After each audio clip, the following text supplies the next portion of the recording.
नमस्कार दोस्तों, मैथ वाला भास्कर में आपका स्वागत है।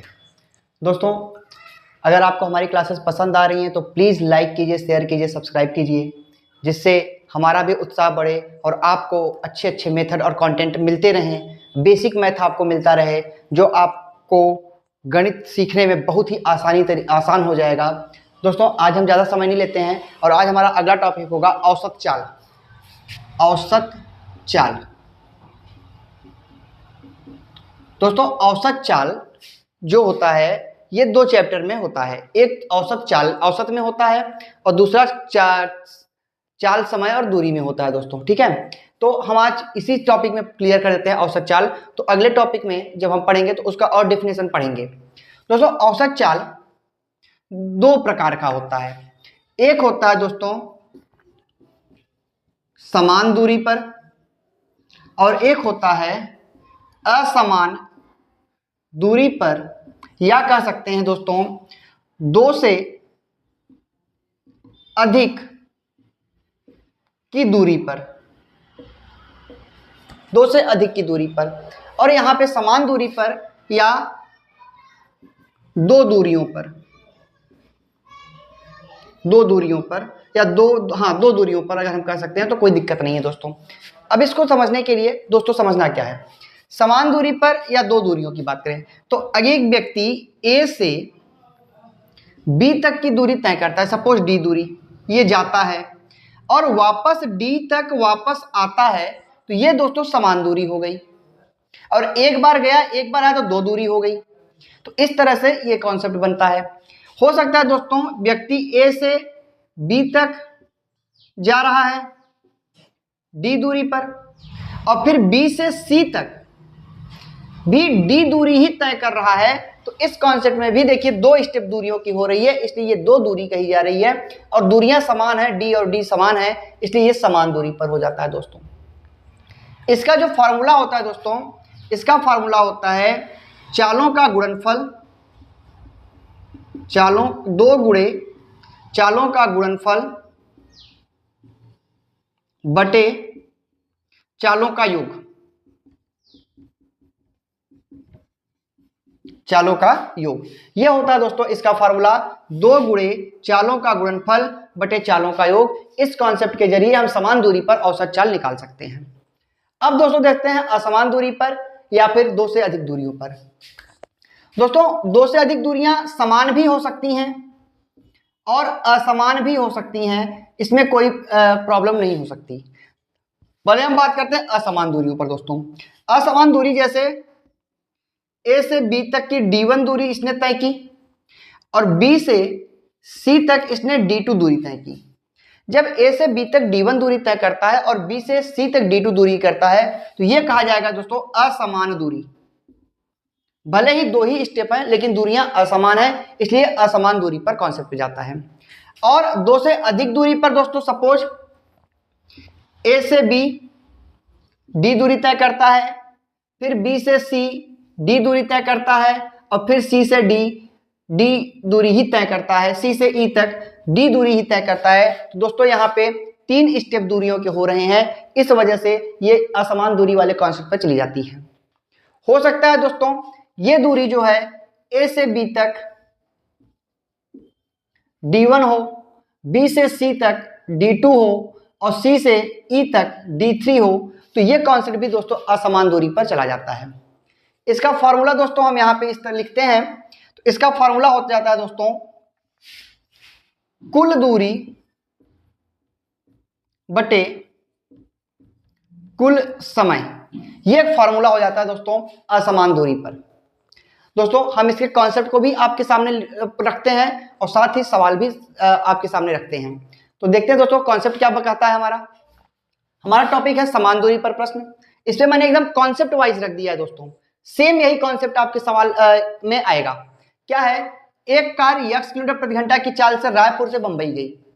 मान लीजिए रायपुर से बंबई की दूरी क्या है दोस्तों हमको नहीं पता है, हमको निकालना भी नहीं है उससे, और वापस बंबई से रायपुर y किलोमीटर प्रति घंटा की चाल से जा रही है। दोस्तों, ये हो गया रायपुर, ये हो गया बंबई।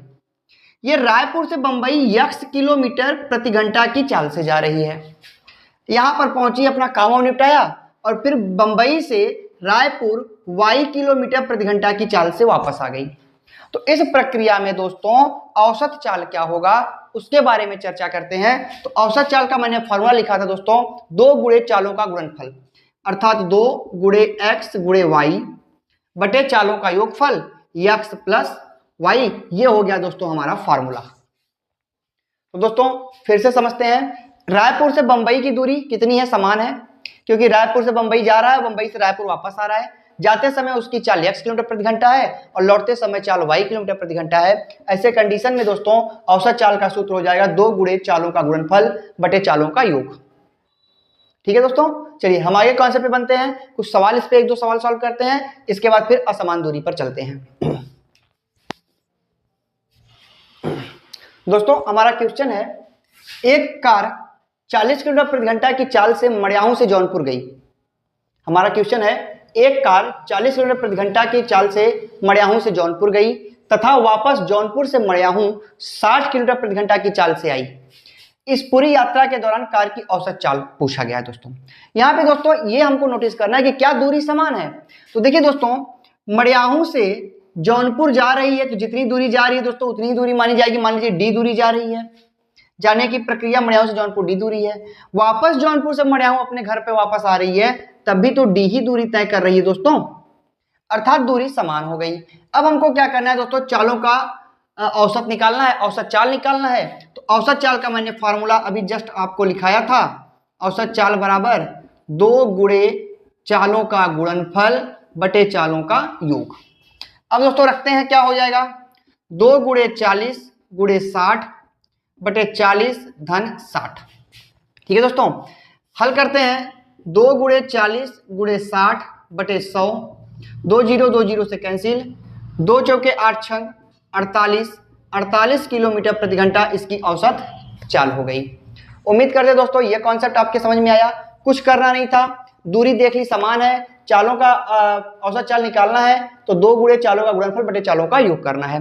2 गुणे चाल कितने हैं, 40 और 60 है तो 40 60 कर दिया गुणे में, और बटे में चालों का योग तो 40 प्लस 60।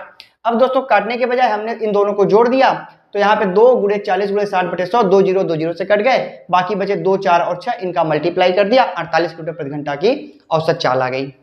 उम्मीद करते हैं दोस्तों ये कॉन्सेप्ट समझ में आया। एक सवाल इस पर और लगाते हैं, इसके बाद असमान दूरी पर चलते हैं।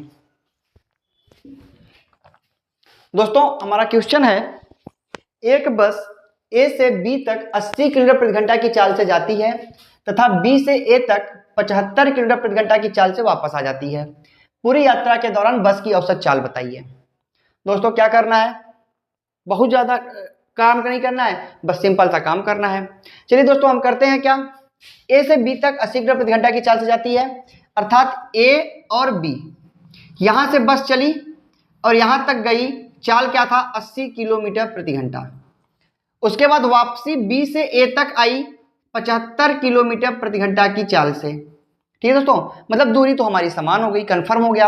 अब हमको बस फार्मूले पे रखना है, 2 गुणे 80 गुणे 75 बटे 80 प्लस 75, तो ये हो जाएगा 2 गुणे 80 गुणे 75 बटे 155।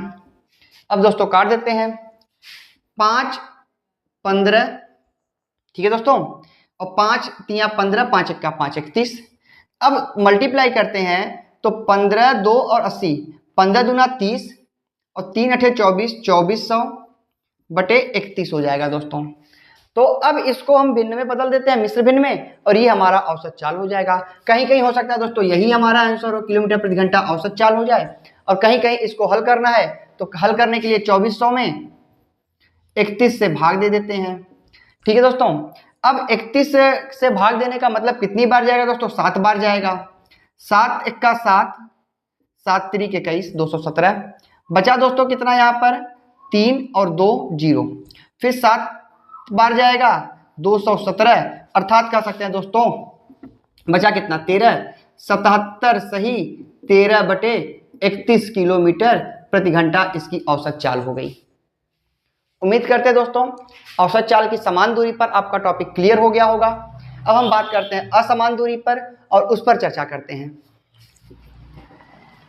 दोस्तों हमारा अगला सवाल है, असमान दूरी पर एक व्यक्ति पहले 120 मीटर की दूरी 10 सेकंड में तय करता है, 10 सेकंड में तय करता है, ठीक है, तथा उसके बाद अगली 70 मीटर की दूरी 5 सेकंड में तय करता है, तो उसकी औसत चाल बताइए। अब देखिए दोस्तों, कॉन्सेप्ट पे अगर हम बात करें तो मान लो ए से बी तक एक व्यक्ति जिसकी दूरी 120 मीटर है इसे 10 सेकंड में तय कर लेता है, ठीक है दोस्तों। और फिर बी से सी तक की दूरी जिसकी दूरी 70 मीटर है इसे 5 सेकंड में तय करता है। तो ए से बी फिर बी से सी जाने के दौरान इसकी जो औसत चाल है वो क्या है, ये आपका सवाल है। तो हमने अभी आपको सवाल में बेसिक सबसे पहले टॉपिक में ही आपको बताया था कि औसत चाल बराबर कुल दूरी बटे कुल समय, कुल दूरी बटे कुल समय। दोस्तों दूरी टोटल कितनी है, 120 और 70, 120 प्लस 70 बटे समय कितना है दोस्तों, 10 और 5 15। हल करते हैं दोस्तों, 190 बटे 15 हो गया। अब इसको हल करना है दोस्तों, तो कितना हो जाएगा, 5 से काटे 5 तियां 15, 5 तियां 15 बचा 4, 5 40 38। अब इसको हल कर दें तो 38 बटे 3 को अगर सॉल्व किया जाए तो कितना बनेगा दोस्तों, जल्दी बोलिए। तो इसका बनेगा 3 1 का 3, 3 दूनी 6, 12 सही 2 बटे 3 मीटर प्रति सेकंड इसकी औसत चाल हो जाएगी, ठीक है दोस्तों। इसको किलोमीटर प्रति घंटा में बदलने का जो टॉपिक होगा ये हम आपको चाल समय दूरी पे कॉन्सेप्ट में ही क्लियर करेंगे। यहाँ पे मैं केवल आपको औसत चाल निकालना बता रहा हूँ, ठीक है दोस्तों। ये हो गया पहला सवाल। क्या किया दोस्तों, देख लीजिए, ए से बी तक की दूरी 120 मीटर थी और बी से सी तक की दूरी 70 मीटर थी। हमने कुल दूरी निकाल ली, 120 प्लस 70 190 हो गई। पहले बार में समय 10 सेकंड लगा, दूसरी बार में 5 सेकंड लगा, दोनों दूरी दोनों समयों को मैंने जोड़ लिया, 15 हो गया, 190 बटे 15 कर दिया। अब इसको सॉल्व किया तो 12 से 2 बटा 3 मीटर प्रति सेकंड इसका औसत चाल आ गया।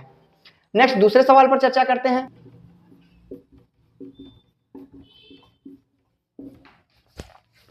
दोस्तों अगला सवाल है, कोई बाइक सवार पहले 120 मीटर की दूरी 12 सेकंड में, अगले 120 मीटर की दूरी 15 सेकंड में तथा अगले 120 मीटर की दूरी 10 सेकंड में तय करता है, तो उसकी औसत चाल बताइए। कॉन्सेप्ट सेम है दोस्तों, समझ लेते हैं। मान लीजिए ए से बी की दूरी 120 मीटर, फिर बी से सी की दूरी 120 मीटर और फिर सी से डी की दूरी 120 मीटर, ठीक है दोस्तों। दूरी तो हो गई 120 120। पहली बार में ये जाने में कितना समय लेता है, 12 सेकंड, दूसरी बार में ये लेता है 15 सेकंड और तीसरी बार में लेता है 10 सेकंड। अर्थात पहले 120 मीटर वो 12 सेकंड में तय करता है, मतलब चाल है। फिर अगली जो 120 मीटर की दूरी वो 15 सेकंड में तय करता है, फिर अगली 120 10 सेकंड में। तो आपसे पूछा ए से डी तक की औसत चाल। चलिए दोस्तों कॉन्सेप्ट यूज करते हैं। औसत चाल का सूत्र हमने क्या लिखा, कुल दूरी बटे कुल समय। दोस्तों दूरियां हमारी समान थी तो हम इसको 120 120 120 करके 3 बार लिख लें, 120 धन 120 धन 120 बटे समय लिख लेते हैं दोस्तों, 12 धन 15 धन 10। अब इसको सॉल्व कर लेते हैं दोस्तों। तो ये हो गया 360 और ये हो गया 25 और 10 35, 35 बटे 360 बटे 35 आ गया। अब इसको सॉल्व कर लेते हैं दोस्तों, 360 बटे 35 को, सॉरी 37 आएगा दोस्तों, क्षमा चाहते हैं, 360 बटे 37 आ गया। अर्थात अब 360 बटे 37 को हमको सॉल्व करना है। हो सकता है दोस्तों यही हमारा आंसर हो मीटर प्रति सेकंड में, और हो सकता है इसको और आगे सॉल्व किया गया हो। तो और आगे अगर सॉल्व करना है तो दोस्तों 9 बार लेके जाएंगे, 9 सही कितना हो जाएगा दोस्तों, 9 से अगर 360 में अगर 37 से भाग दिया जाए तो 37 9 9 7 63 9 3 27 6 33, ठीक है दोस्तों।